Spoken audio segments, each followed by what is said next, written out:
فرض اور واجب، سنت موقدہ اور سنت غیر موقدہ، مستحبات اور نوافل، مکروہ اور حرام میں فرق اور ان کی تاریخ پر روشنی۔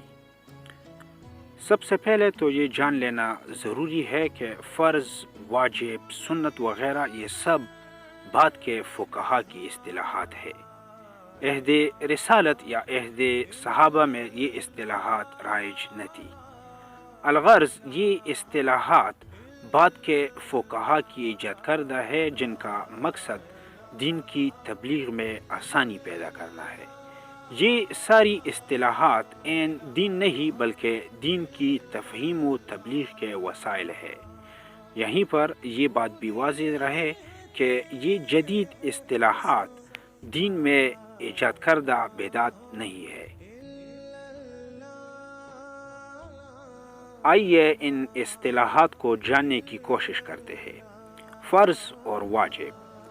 فقہا کے نزدیک فرض ایسا حکم کہلاتا ہے جو دلیلی قطعی سے ثابت ہو، مطلب ایسی دلیل جس میں کسی طرح کا شبہ نہ ہو، یعنی قرآن کریم کی کسی واضح آیت یا متواتر حدیث سے ثابت ہو۔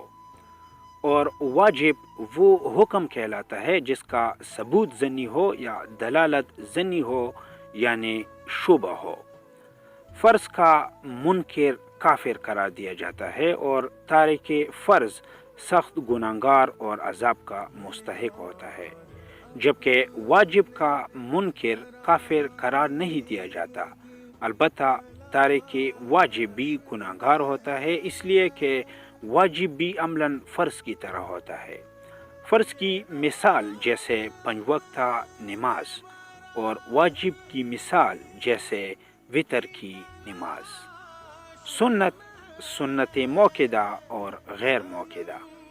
سنت لغت میں عادت کو کہتے ہیں اور شریعت میں اسے کہتے ہیں جو نبی پاک صلی اللہ علیہ وسلم سے قولاً، فعلاً یا تقریراً منقول ہو۔ سنت موقدہ۔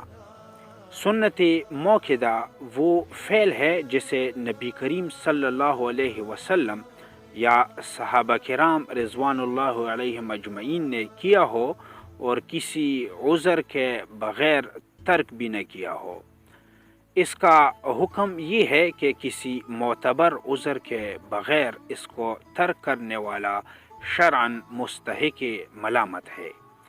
ایک حدیث میں رسول اللہ صلی اللہ علیہ وسلم نے فرمایا کہ جس نے میری سنت کو ترک کیا وہ میری شفاعت کو نہیں پائے گا۔ اس لیے سنت موقدہ کو ترک کرنے کی عادت بنا لینا ہرگز درست نہیں۔ سنت غیر موقدہ۔ سنت غیر موقدہ وہ فعل ہے جسے نبی کریم صلی اللہ علیہ وسلم یا صحابہ کرام رضوان اللہ علیہم اجمعین نے کیا ہو اور کبھی بغیر کسی عذر کے ترک بھی کیا ہو۔ اس کا کرنے والا ثواب کا مستحق ہے اور چھوڑنے والا عذاب یا ملامت کا مستحق نہیں ہے۔ تاہم بلا عذر مستقل طور پر اس کے ترک کی عادت بنانا اچھا نہیں ہے۔ مستحبات اور نوافل۔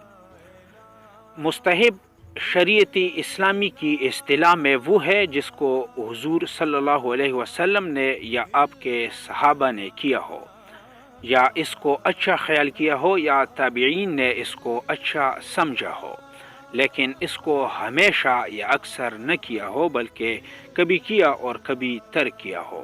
اس کا کرنا ثواب ہے اور نہ کرنا گناہ نہیں۔ اس کو سنت زائدہ یا غیر موقدہ بھی کہتے ہیں اور فقہا کے نزدیک نفل بھی کہتے ہیں، جیسے وضو میں دائیں وضو کو پہلے دھونا، وضو سے پہلے بسم اللہ پڑھنا، مسجد میں جاتے وقت پہلے دایاں پیر داخل کرنا اور آتے وقت بایاں پیر پہلے باہر نکالنا، چاشت اور اشراق کے نوافل، ہر وضو کے بعد 2 رکعت نماز پڑھنا وغیرہ اس کا فعل موجب ثواب ہے اور اس کے ترک پر عذاب ہے نہ ملامت۔ مکروہ اور حرام۔ مکروہ سے مراد یہ ہے کہ یہ فعل خدا اور اس کے رسول صلی اللہ علیہ وسلم کے نزدیک ناپسندیدہ ہے۔ پھر اس کی دو قسمیں ہیں، تنزیہی اور تحریمی۔ مکروہی تنزیہی کا مطلب یہ ہے کہ اس فعل کا کرنا جائز تو ہے مگر اچھا نہیں اور اس سے پرہیز بہتر ہے، اور مکروہی تحریمی کے معنی یہ ہے کہ یہ فعل حرام کے قریب قریب ہے، لہٰذا اس کا کرنا جائز نہیں۔ حرام وہ ہے جو دلیلی قطعی سے ثابت ہو، اس کا منکر کافر ہے اور اس کا بے عذر کرنے والا فاسق اور عذاب کا مستحق ہے۔ Thank you for watching.